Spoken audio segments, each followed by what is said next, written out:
What's up, YouTube? This is Russell from Russell's Reef coming to you with episode 31 of the Waterbox 70.3 build.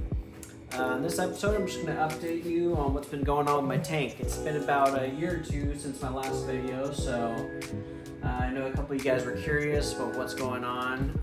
So let's take a look. This episode is brought to you by CookUnity.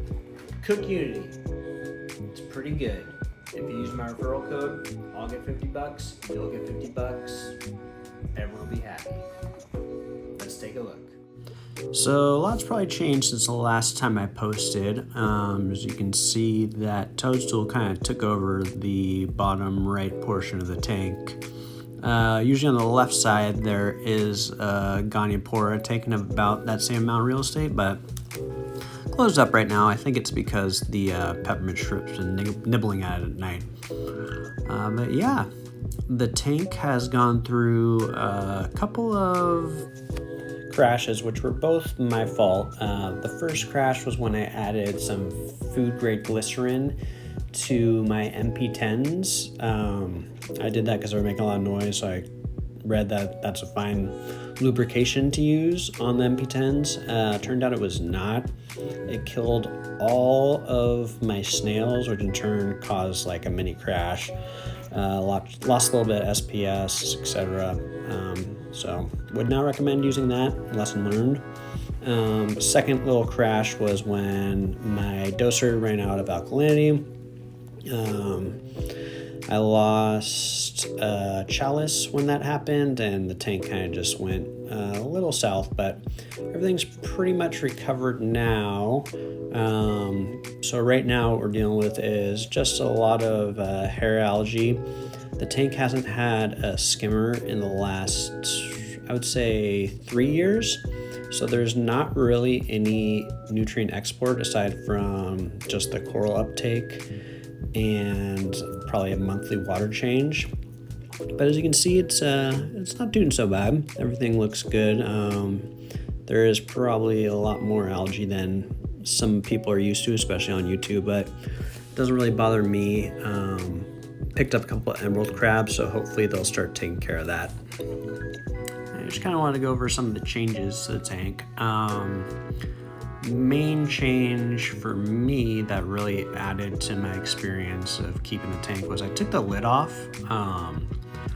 The lid was getting pretty grungy after 2 or 3 years. Didn't look great, so I just took it off. I figured fish shouldn't jump, and it's been off for probably about a year now. Haven't lost any fish, and it definitely looks way better. So definitely love the rimless look without the lid on. Looks much better. And down here is my refugium. It used to be like a frag tank, but now it just kind of grows slime algae and hair algae, which is actually really nice because I can just reach in there, take it all out like once a month. I guess that's my other nutrient export. It's super easy to take out, it just grows like crazy down there. So that's basically what I have down there. No skimmer, no filter roller, no nothing. Just basically the tank and little refugium. And there's the Goniopora. It's usually fully out, but like I said, I think my peppermint shrimp's been nibbling at it at night, and then the clowns get real aggressive with it when they're about to lay eggs, which I can tell they are right now as they're picking at the rocks and going nuts. But usually that Goniopora takes up about the same real estate as the toadstool on the right. So on the right and left we have a lot of flowing LPS, which is nice, or LPS and softies, I guess. The tank's running a super low maintenance. Probably my biggest issue is just the SPS growing out of the water. As you can see, that PC rainbow in the middle is just kind of dying in the center and growing algae and growing out of the water column, which doesn't look too great, but I kind of just like to keep stuff going. Don't really like to clip anything and just see what happens.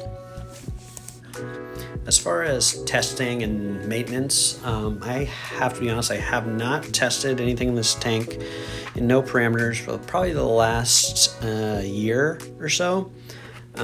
Before that, I checked the alkalinity maybe once in 6 months. The only thing I do look at is specific gravity.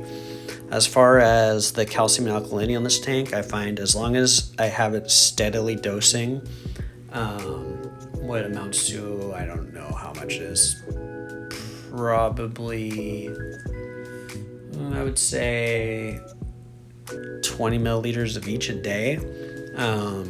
Everything seems to be fine. So as long as it remains consistent, I don't really worry about the numbers at all, or at least I haven't in the last year or so.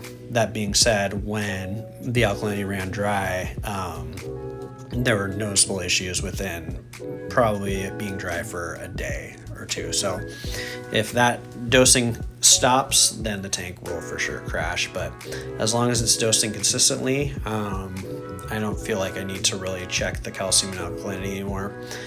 Like I said, it's been I've probably tested it once in the last year and a half, and everything's still doing okay.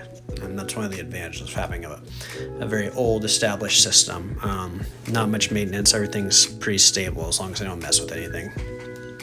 So yeah, that's about all I got. I just kind of want to give a quick update, show everyone the tank is still up and running and doing pretty good. So yeah, thank you for tuning in, and we'll see you with the next update, probably in about another year and a half. All right.